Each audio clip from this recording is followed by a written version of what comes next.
बिस्मिल्लाहिर्रहमानिर्रहीम। खुश रहें, आबाद रहें, अल्लाह की सामान में रहें। मैं बनाने लगी हूँ टिक्का मैकरोनी। इसके लिए चिकन को मैंने बारीक पीसेस में कटवा लिया था और मैंने इसे 2 दफ़ा वॉश कर लिया था। अब इसके लिए मिसालों में जाएंगे तेज़पात, ज़ीरा, सूखा धनिया, काली इलायची, लहसुन, सूखी मेथी, सब्ज़ इलायची, काली इलायची और लौंग और दालचीनी का एक टुकड़ा। इन सबको मैं कूट लूँगी बारीक।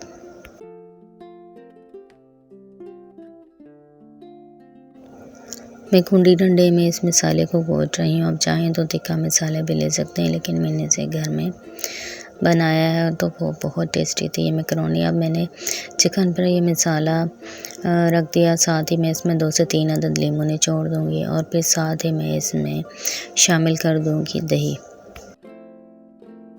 चिकन जो मैंने लिया है हस्बैंड लेके आ गए थे, तो उसमें कुछ बोन्स भी थे। मैं लेकिन जब कुक करूँगी इसके बाद मैं बोन्स को अलग कर दूँगी और एक कलेजी भी है।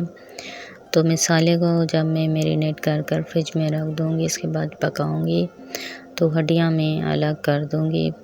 अब इसमें मैं शामिल कर दी हूँ सूखे मसाले। उसमें जा रहा है नमक, मिर्च और हल्दी और साथ ही थोड़ा सा मैं फूड कलर इसमें ऐड करूँगी।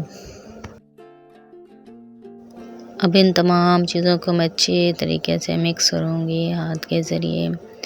जब ये अच्छी तरह से मिक्स हो जाएगा तो फिर मैंने इसको फ्रिज में रख देना है ताकि मसाला अच्छे से चिकन में जज़्ब हो जाए। मसाला मैंने लगाकर और दही वगैरह लीमू सब कुछ लगाकर मैंने रख दिया। मैं इसको थोड़ी देर के लिए फ्रिज में रखूँगी। साथ ही मैंने कढ़ाई में पानी डालना शुरू कर दिया है मैकरोनी बनाने के लिए। मैं पानी डालकर साथ इसमें शामिल कर दूंगी नमक और साथ ही मैं इसमें शामिल करूंगी थोड़ा सा ऑयल।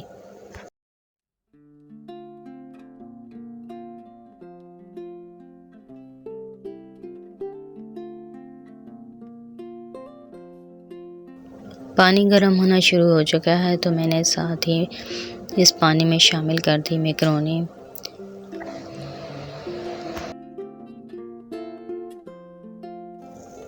जैसे ही मैकरोनी साथ मैंने पानी में डाली तो साथ ही मैंने 3 से 4 अदद हरी मिर्चों को लेकर इसके बीच मैंने निकाल दिए थे और छोटे-छोटे क्यूब्स में मैंने इन्हें काट लिया था। साथ ही अब मेरी मैकरोनी भी बॉयल हो रही है और साथ ही मैं बॉयल कर रही हूँ दूध।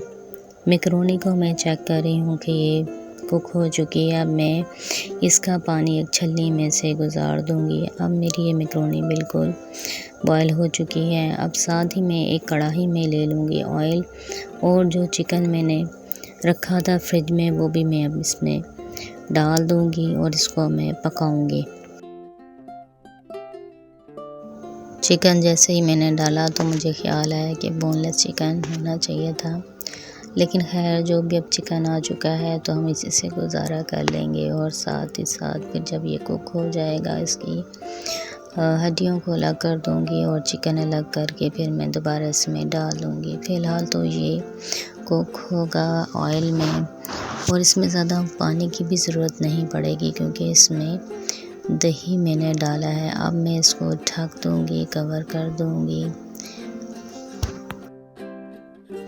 मैकरोनी जो मैंने बॉयल की थी उसको मैंने फैला कर रख दिया था तो ये बिल्कुल सेट हो गई थी। मैंने पानी कोई इसमें नहीं डाला कि ये ठंडी हो जाए, बस खुद ही ये ठंडी हो गई थी। और साथ ही मैं चिकन चेक कर रही हूँ तो इसने पानी भी छोड़ दिया है क्योंकि मैंने इसमें दही भी डाला था।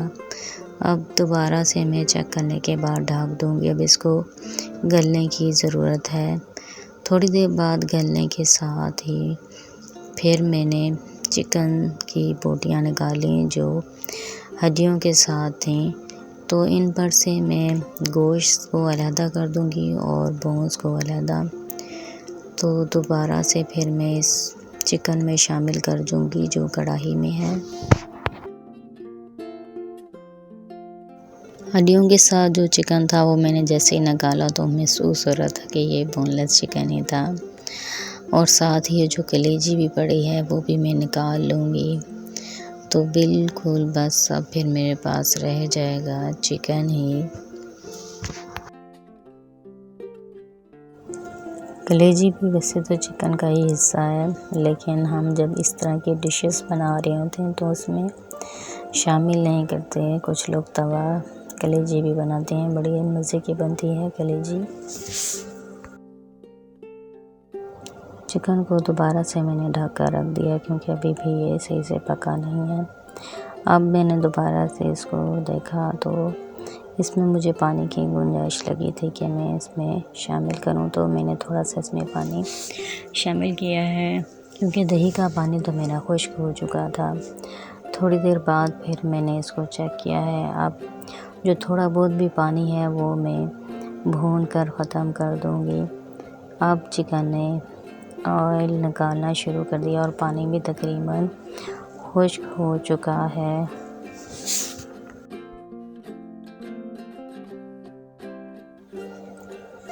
थोड़ी बहुत मैंने इसकी भुनाई भी कर ली थी।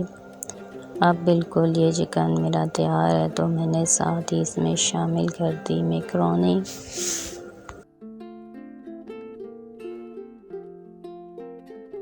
मैकरोनी को मैंने इसमें शामिल करने के बाद मिक्स कर दिया। आप चाहें तो ब्रेड या रोटी के टुकड़े पर कोयला रख के इसका धुआं भी लगा सकते हैं ढक कर, लेकिन मैंने नहीं लगाया क्योंकि हमारे घर में कोयला तो दूर की बात, लकड़ी पे उबला हुआ दूध भी नहीं पीते, तो इस वजह से मैंने तो इसको स्मोकी सा फ्लेवर नहीं दिया। आप चाहें तो दे सकते हैं क्योंकि टिक्का मैकरोनी में इसको धुआं दिया जाता है कोयले का। इसमें मैंने हरी मिर्च भी शामिल कर दी थी जो क्यूब्स में कटी हुई थी। अब बस ये तैयार है मेरी टिक्का मैकरोनी, और बहुत मज़े का ज़ायका था। टिक्का मसाला ले लें या ये वाला मसाला बनाकर ट्राई करें, बहुत ही मज़े की आपको लगेगी ये टिक्का मैकरोनी। अब मैंने टिक्का मैकरोनी को अलग से निकाल दिया है अपने लिए खाने के लिए। साथ ही मैं घर वालों को भी टेस्ट कराऊंगी, उन्हें भी दूंगी।